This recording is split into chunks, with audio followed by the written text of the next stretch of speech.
Sang Buddha itu akan berucap, tahu waktunya ketika hal tersebut benar, tepat, dan berguna. Biarpun itu bikin orang lain sakit hati atau bikin dia senang. Kenapa? Karena ada orang itu bisa berubah menjadi baik kalau dia sakit hati. Ada seperti itu. Kenapa? Orang itu perlu namanya terapi mental. Dibikin kaget, dibikin shock. Supaya apa? Supaya dia tidak macam-macam. Poinnya adalah bagaimana kita ketika berucap itu harus benar. Tepat, tepat waktunya, tepat tempatnya juga, dan berguna atau tidak. Jadi Anda di sini belajar nahan. Jangan dikit-dikit ngomong. Ngomong yang penting, bukan yang penting ngomong. Kenapa seperti itu? Karena terkadang kita ini punya kebiasaan untuk ngomong. Kalau misalkan Anda pergi ke luar negeri, ke negara yang Anda belum pernah datangi, dan Anda nggak bisa bahasa tempat tersebut, Anda akan bingung loh, mau ngapain di sana, betul? Kalau Anda ketemu orang Indonesia di negara tersebut, apa yang Anda lakukan? Ngobrol pasti, ngomong. Kalau Anda misalkan pergi ke wiara hutan, meditasi sendirian. Kalau usah ke wiara hutan lah, wiara ini saja. Misalkan wiara ini bikin program meditasi. Kemudian ada sesi retret begitu. 1 hari aja. Anda duduk dengan teman Anda di sebelah. Nahan mau ngomong tuh susah loh. Terkadang mau ngomong, kita kan diajarkan namanya noble silence ya. Berdiam secara mulia. Karena nggak boleh ngomong. Lihat temannya begini, malah ketawa. Kenapa? Karena masa itu hal itu lucu, hal itu aneh. Padahal noble silence itu bukan berarti nggak boleh ngobrol, tidak. Noble silence itu berkata yang perlunya saja. Berkata yang seperlunya saja. Belajar untuk hidup secara noble, secara mulia.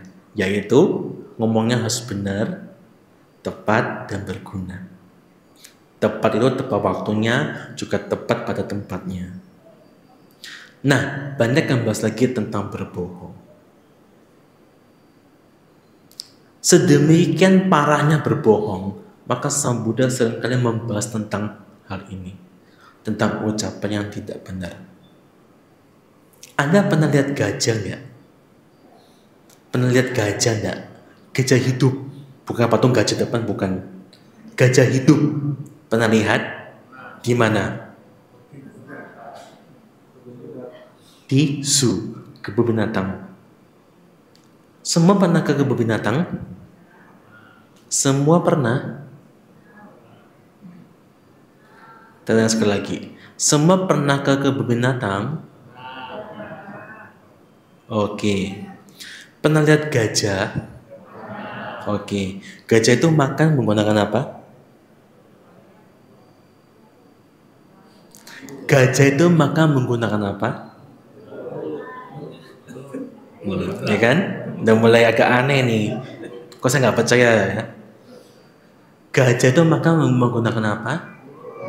Mulut. Makan pakai belalai. Gajah makan pakai mulut. Ngambilnya pakai apa? Belalai. Gajah minum pakai apa? Gajah minum pakai apa? Gajah makan pakai mulut. Ngambil makan pakai. Gajah minum pakai.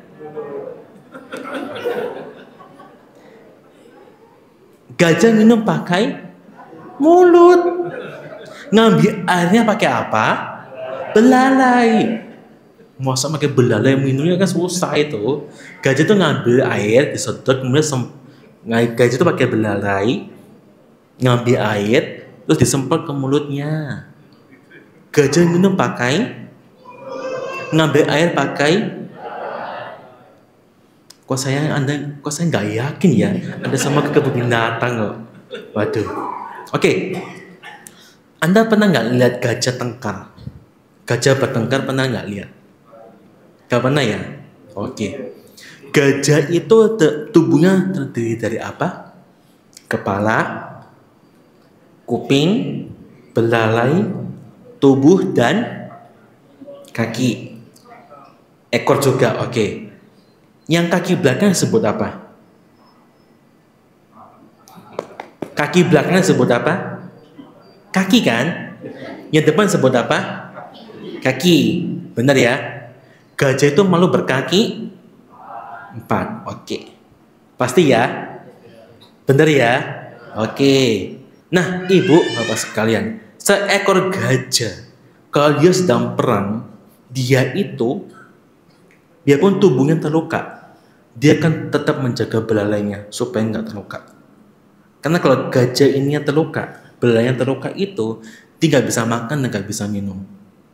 Tapi kalau gajah perang sudah membiarkan ini sampai berdarah-berdarah, berarti dia sudah all out, sudah gak peduli hidup atau mati. Demikianlah orang yang berbohong. Orang yang berbohong itu gak punya malu dan gak punya takut. Dia sudah gak peduli lagi dia akan hidup atau mati. Dia gak peduli. Apakah dia bahagia ataukah dia menderita, dia sudah gak peduli lagi. Seperti itulah bahaya dari berkata yang tidak benar.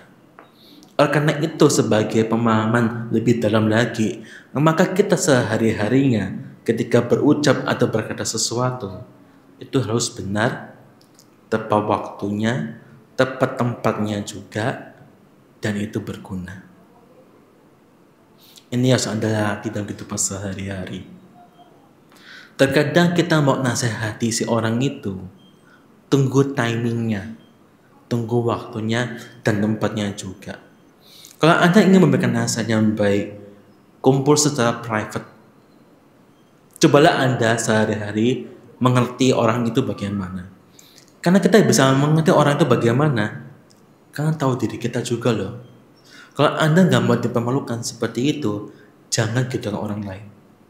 Kalau Anda nggak mau dijahati seperti itu, jangan jahati orang lain juga. Karena apa yang Anda lakukan, itu akan kembali kepada diri Anda sendiri. Ya, itulah bagaimana kita belajar berbuat atau berkata harus benar, tepat pada waktunya, dan berguna juga untuk kebaikan diri sendiri ataupun untuk kebaikan makhluk lain.